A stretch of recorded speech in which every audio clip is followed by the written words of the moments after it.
No, it's not Marie Matthews. We read Matthews.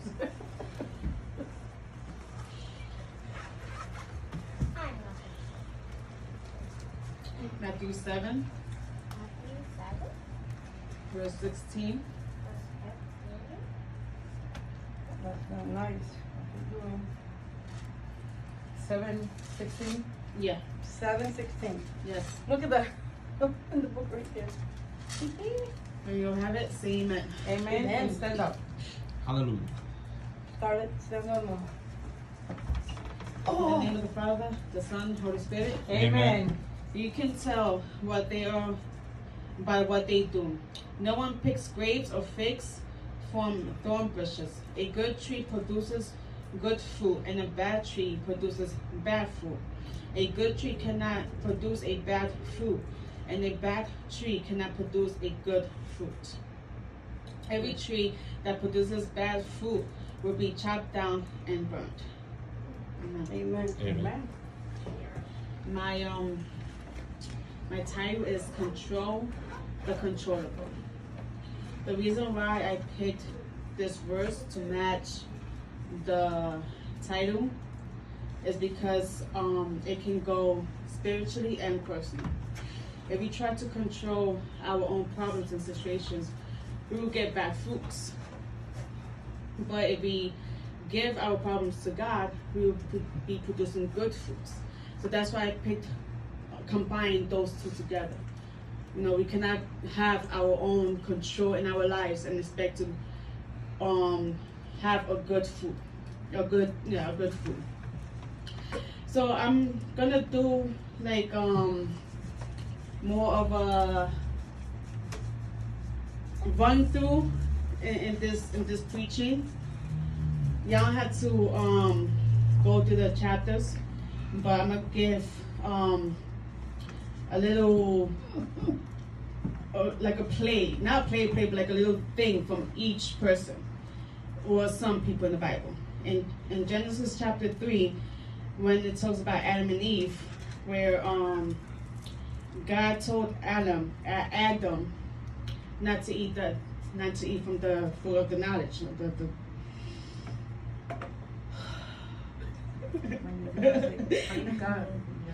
So God told Adam not to eat from the specific tree. So the snake convinced Eve to eat from the fruit, and she convinced Adam.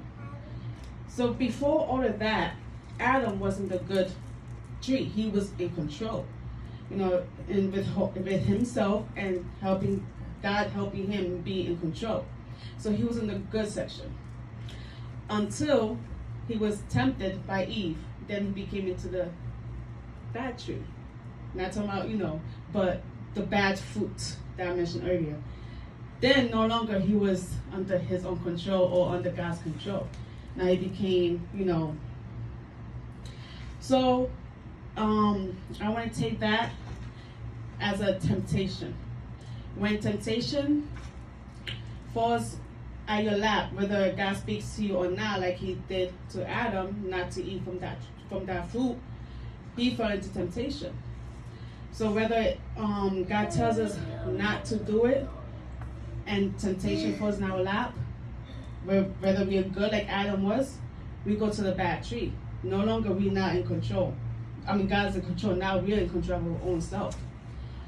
And now I'm gonna go to Genesis 6:9, and I'm gonna label this one under good tree, where this chapter talks about Noah and the ark, and I know all of us know about Noah and the ark, and I consider Noah and the good tree because in this section it talks about him being faithful to God.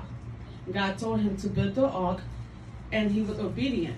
So he allowed God to be in control of his life, and he was, you know, in the good tree. So I'm gonna label him in the good tree. He didn't disobey God by saying, "No, I'm not gonna do it. Why I do it?" Or he could have, three things could have happened. He could have given up because it was too much for him, or he could have listened to the people, when people was talking, oh, but why it gotta rain? It haven't rained. We're in the desert. Or he could have just gotten overwhelmed and just given up. But Noah, he remained in his control. He let God be in control, and he remained in that good tree. And he built the ark. Letting God be in control. If God tells you to do something, no matter how crazy it seems, like it was Noah, but it's from God, do it. He knows best. So don't try to control your own situation to make it worse. That's what a lot of people do. They try to control their own problems or their own feelings or their own surroundings, and they just get deeper. So I'm going to put this one in a bad tree. Jonah, chapter 1. We all know Jonah, and the whale. The whale. God sent Jonah to tell the people of the Philistines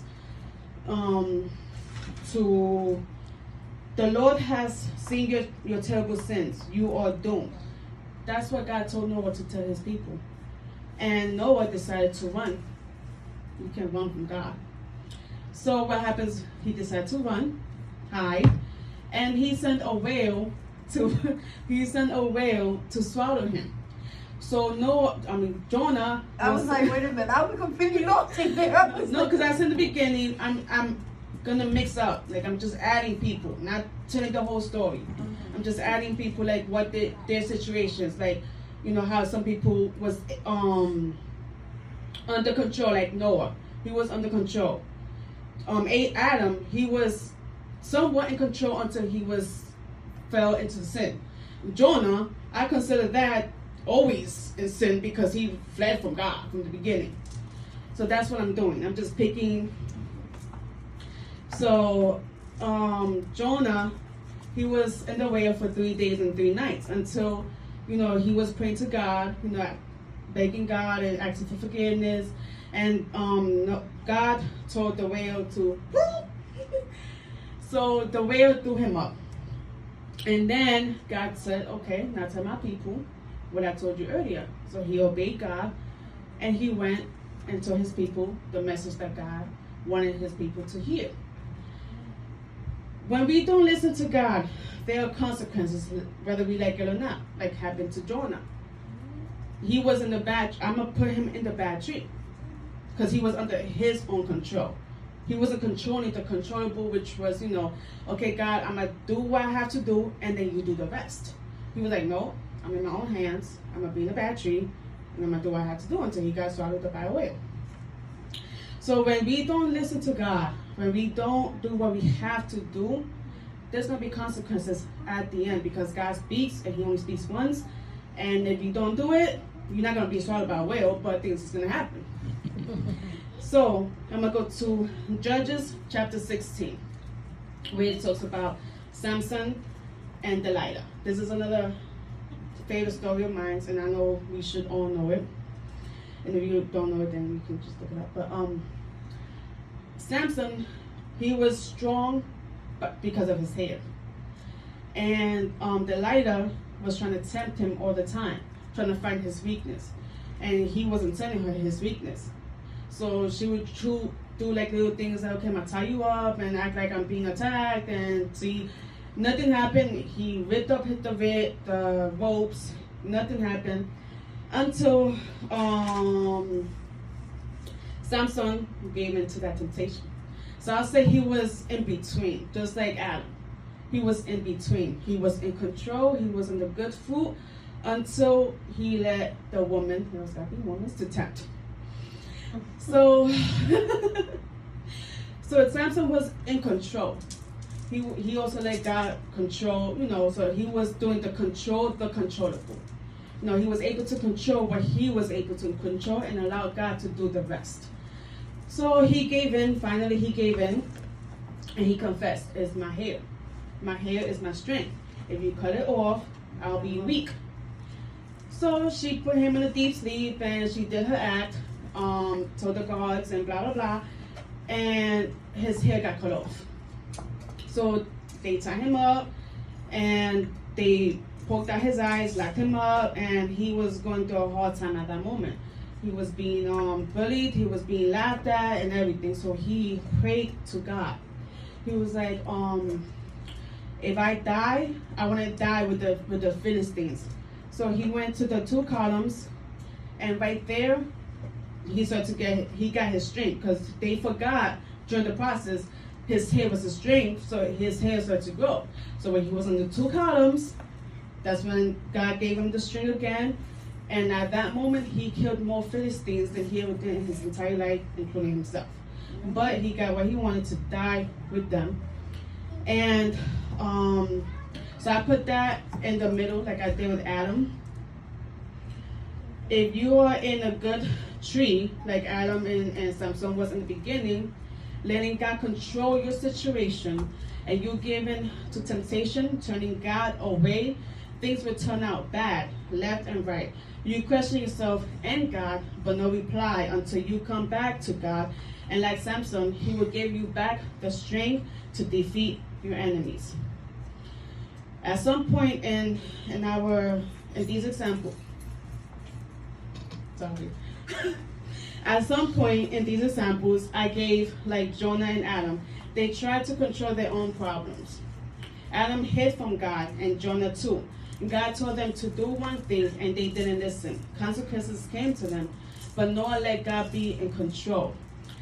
And he was saved, and his family too. Samson was good until a certain point. We as humans, we have to do our limit. We can expect to do everything in control. We do what we can and let God do the rest. I want to give a personal example, which I know most of y'all know. Might be low. I left church. When I left church, I didn't leave church, for my husband. I left, met him, things happened. But when I was not in church, I had to do a lot of musa. But I was trying to control that situation. When she acted the way she did, I didn't leave it to God. I acted the way I acted. And I know it was not the way I should have, but that's, since I was in church, I wasn't thinking church-wise. So me and her always bumped head, and then the aunt too, it was just chaos. Until I was ready to come back to church. When I did, I presented that to God. I'm like, okay, God, now I know I cannot do this. I cannot do this on my own. I tried doing it on my own. It didn't happen. Now I leave this in your hands. And when I left it in God's hands, that's when things started to turn around. Because I did what I was able to do, and I let the rest in God's hands. So now, yes, we still have our little bump heads, but now we can have a conversation. We can sit down, we can have conversations, we can hang out, even though she gets, but it's not like before. Now me and the aunt, we get along. We get along. Ever since her wedding, even though I didn't want to because of the whole situation between me and her, but God knows everything. I also let that in God's hands. And I'm like, God, if this is part of your plan, then amen. And now me and her can actually stand to be in the same room. So that's the difference. When I was not in church trying to control my own situation, it was cats and dogs, left and right. But when I was able to control what I was able to control and let God do the rest, even though there has to be little tests here and there, but we can all finally somewhat live under the same roof. When you leave what you can in God's hands, the result is gonna be so much better than what you tried to do in your own. I want to finish with a little story that I read online. It doesn't really have nothing to do with this, but it maybe has a little point to it. I read online that there was I think he was a pastor, but there was a son and a kid. I mean, a son and a dad. The kid was maybe like 11, 12. I don't know if it's a true story or not, but I read it. And I guess from time to time, or every night, or they would go out and preach, in houses or in the street, however they did it. And one night, the little boy was bothering his dad. Let's go out to preach. Let's go out to preach. And the father was like, yeah, oh yeah.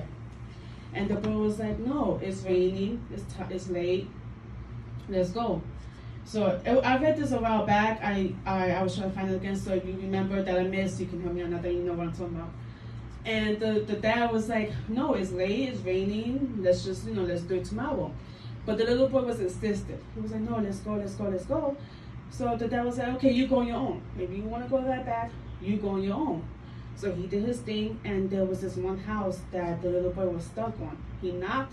It was one tratado that he had, and he didn't want to go home with it. Oh yeah. So he looked at one apartment, and that's when he focused on that apartment. Yeah, and he knocked.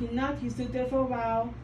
He left, but then he returned until a little old lady answered the door, and I don't remember exactly what he said, but he said, Jesus loves you. I don't know why I'm here. Yes, I don't know why I'm here, but I just want to tell you that Jesus loves you. And I had this like, en español, este último tratado, y se lo quería dar a ella. Y entonces ella se estaba quejando de por qué, de quién era él, y él le dice, solamente quiero dejarte saber que Cristo te ama, y le entregó el tratado, y él se fue. Yeah, so the next day it was a service, and the old lady was there. And she mentioned this. She was like that she just wants to thank God and thank this little angel. She called him an angel that stopped in my house, because if it wasn't for that little angel that God had sent, I would have been dead, because I was ready to hang myself off from the roof, from the ceiling. Like, she had it ready and everything, but she was waiting for the person to leave so she can knock down the chair. But she saw that the little boy was persistent, so that's when she went and pretty much got through the little boy, saved her life. And the pastor, I believe he was like, this is my son. He's the angel that pretty much saved you. So you can't control what you can't control. So she could have just knocked it off. She could have done the uncontrollable and knocked it off, but she let God be in control by, listening to her instincts and opening the door to be saved. Amen. Amen. How long was that?